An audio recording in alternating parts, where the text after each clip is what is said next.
ब्रह्मा जी को अपना ब्रह्मलोक छोड़ना पड़ा। वह शक्तिशाली असुर जिसने युद्ध भूमि में भगवान विष्णु के सुदर्शन चक्र की गति को भी मात दे दी और इंद्र सहित समस्त देवलोक को अपने चरणों में झुकने पर विवश कर दिया।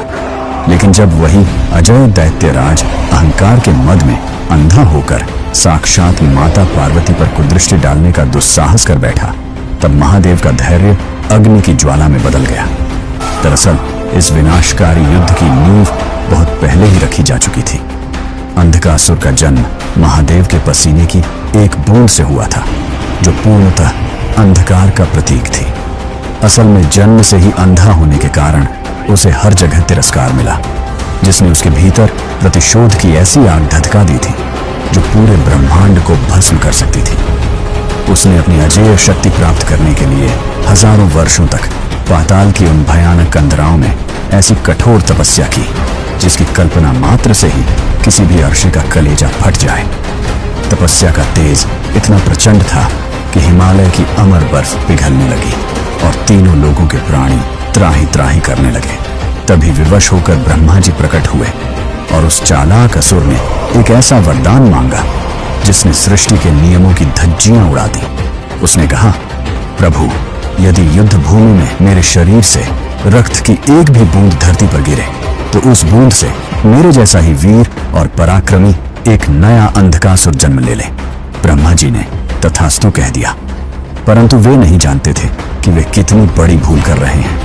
वरदान पाते ही अंधकासुर अट्टहास करने लगा और उसने सबसे पहले ब्रह्मलोक पर ही धावा बोल दिया। ब्रह्मा जी, जो शांति के प्रतीक हैं, इस असुर के रणहुंकार के आगे विवश हो गए। दरअसल अंधकासुर जानता था कि ब्रह्मा जी युद्ध के देवता नहीं हैं, इसलिए उसने उनके संयम की धज्जियां उड़ा दी। ब्रह्मा जी को अपना लोक छोड़कर सुरक्षित स्थान की ओर जाना पड़ा। इसके बाद अंधकासुर ने स्वर्ग पर आक्रमण किया। देवराज इंद्र ने सोचा कि वे अपने ऐरावत और वज्र के बल पर इस असुर को धूल चटा देंगे, परंतु जैसे ही इंद्र ने अपना वज्र अंधकासुर की छाती पर मारा, वहां से रक्त की हजारों बूंदें फव्वारे की तरह निकली। देखते ही देखते पूरा स्वर्ग करोड़ों अंधकासुरों से भर गया। इंद्रदेव दिशाहीन होकर युद्ध भूमि से हट गए। जब देवताओं का करुण क्रंदन क्षीर सागर तक पहुंचा तो भगवान विष्णु अपने दिव्य गरुड़ पर सवार होकर रणभूमि में उतरे। विष्णु जी को देखकर देवताओं की जान में जान आई। उन्हें लगा कि अब अधर्म का अंत होगा।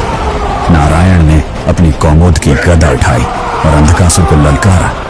दोनों के बीच ऐसा भीषण मल्लयुद्ध आरंभ हुआ कि धरती का कोना कोना प्रकंपित होने लगा। विष्णु जी ने गदा से असुर के सिर पर प्रहार किया, परंतु अंधकासुर ने उसे हवा में ही रोक लिया। असल में उसकी शारीरिक शक्ति अब देवताओं के समान हो चुकी थी। विष्णु जी ने उसे अपनी माया में उलझाना चाहा, पर ब्रह्मा के वरदान ने उसे हर माया से परे बना दिया था। दोनों महाशक्तियों के टकराव से ब्रह्मांड में बिजली कड़कने लगी और समुद्रों का जल खौलने लगा। क्रोध में आकर भगवान विष्णु ने अपने सुदर्शन चक्र का आवाहन किया। चक्र ने बिजली की गति से अंधकासुर का मस्तक धड़ से अलग कर दिया, परंतु उसी क्षण उसके कटे हुए गले से रक्त की ऐसी मूसलाधार वर्षा हुई कि पूरी रणभूमि लाल हो गई। हर बूंद से एक नया असुर खड़ा हो गया। देखते ही देखते वहां करोड़ों अंधकासुर रणहुंकार भरने लगे। विष्णु जी जितने असुरों का संहार करते, उससे 100 गुना अधिक असुर फिर से उत्पन्न हो जाते। तब विष्णु जी ने मन ही मन सोचा, यह असुर साधारण अस्त्रों से नहीं मरेगा। ब्रह्मा का यह वरदान सृष्टि के लिए महाकाल बन चुका है। साक्षात सुदर्शन चक्र भी विवश प्रतीत हो रहा था। भगवान विष्णु समझ गए कि अब केवल महादेव का रुद्र रूप ही इस महाप्रलय को रोक सकता है। वे अत्यंत गंभीर मन से रणभूमि से अंतर्ध्यान हो गए। देवता भय से कांप उठे। ब्रह्मा और विष्णु को रणभूमि छोड़ने पर विवश करने के बाद अंधकासुर का अहंकार 7वें आसमान को पार कर गया। उसे लगा कि अब इस ब्रह्मांड में कोई शक्ति नहीं बची जो उसका अंत कर सके। इसी मद में चूर होकर उसकी कुदृष्टि जगत जननी माता पार्वती पर पड़ी। उसने अत्यंत अपमानजनक स्वर में कहा, ऐसी अनुपम सुंदरी का स्थान इस भस्मधारी तपस्वी के पास नहीं, बल्कि मेरे जैसे अजय सम्राट के राजमहल में होना चाहिए। वह अपनी विशाल गदा को कैलाश की पवित्र चोटियों पर पटकता हुआ आगे बढ़ा। पर्वत के शिखर ताश के पत्तों की तरह ढाने लगे। वह अट्टहास करते हुए महादेव को ललकारने लगा। ओ शमशान निवासी, कहां पर छुपकर बैठा है? आज मैं तेरा अंत करके ही छोड़ूंगा।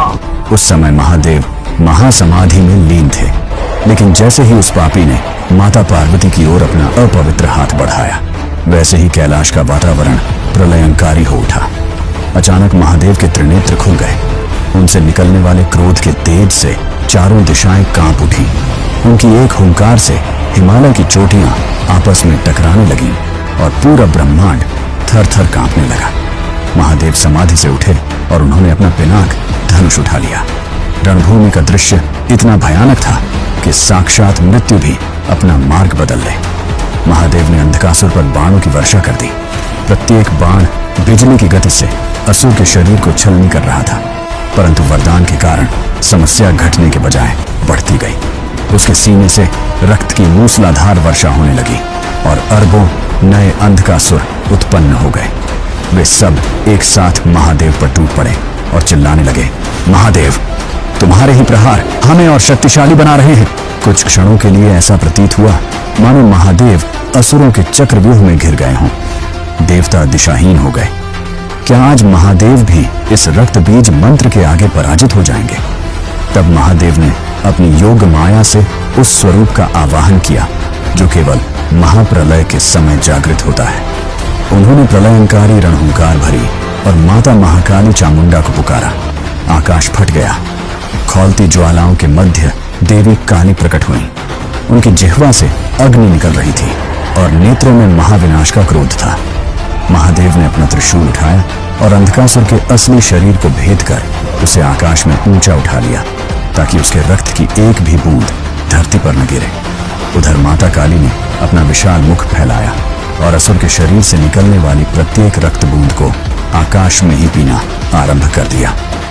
रक्त के बिना अंधकासुर की माया क्षीण होने लगी। उसकी शक्तियां समाप्त होने लगीं। वह असहाय होकर चीखने लगा। त्रिशूल पर लटका हुआ